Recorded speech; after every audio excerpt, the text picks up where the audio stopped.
semuanya, perkenalkan nama aku Felisa Kotija. Di sini aku dari kelas 3H, mata pelajaran pembelajaran matematika di SD. Oke, di sini aku akan menjelaskan satu soal untuk memenuhi tugas UAS untuk semester ini. Oke, izinkan saya untuk share screen ya teman-teman ya. Saya akan membacakan ya. Jadi, paman memiliki beberapa bidang kebun berbentuk segi empat dan sudutnya siku-siku masing-masing luasnya sama, yaitu 196 pangkat 2. Masing-masing kebun itu kelilingnya dipagari dengan bahan atau bentuknya sama. Maka ukuran sisi-sisi ke kebun yang menggunakan biaya paling murah adalah ukuran berapa? Oke, di sini sudah jelas ya teman-teman ya. Jadi dia ditanyakan ukuran yang kebun yang menggunakan biaya paling murah adalah ukuran berapa. Nah, di sini kan ada pilihannya teman-teman ya. Di sini ada pilihan A, B, C, dan D.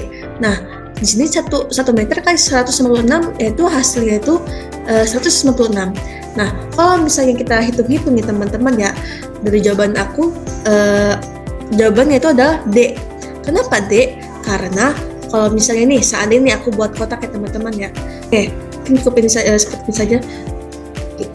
Misalnya kan di sini ada sebuah kotak nih.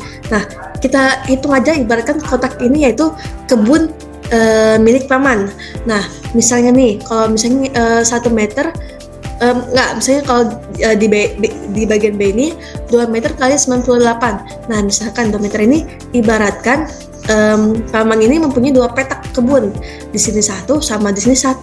Nah, kan paman maunya memiliki biaya yang hemat tuh. Nah, tapi kalau misalnya 2 meter, berarti paman harus mempagari ini dan ini juga. Nah, tapi kalau misalnya kita hitung paling hemat 14 kali 14 cm. Kenapa? Karena cukup satu lahan saja yang menggunakan biaya paling hemat. Jadi cukup satu lahan ini saja yang biaya paling hemat. Oke, dari jawaban yang samping saya menjawabkan itu jawabannya D. Nah, kenapa harus D? Karena itu merupakan biaya yang paling hemat digunakan untuk paman. Nah, kalau misalnya dari teman-teman masih bingung nih, Kak, kenapa itu jawabannya D? Kenapa nggak A? Kenapa nggak B? Kenapa nggak C? Kenapa harus D? Nah, kalau misalnya dari teman-teman masih bingung bagaimana mencari lebihnya itu, nanti silakan tanyakan di kolom komentar. Oke, kurang lebihnya saya mohon maaf. Bila ada salah kata saya juga mohon maaf. Saya akhiri. Kalau ada salah kata saya mohon maaf dari hati saya sendiri. Saya tutup. Bila fisabilil haq fastabiqul khairat. Wassalamualaikum warahmatullahi wabarakatuh. Bye bye.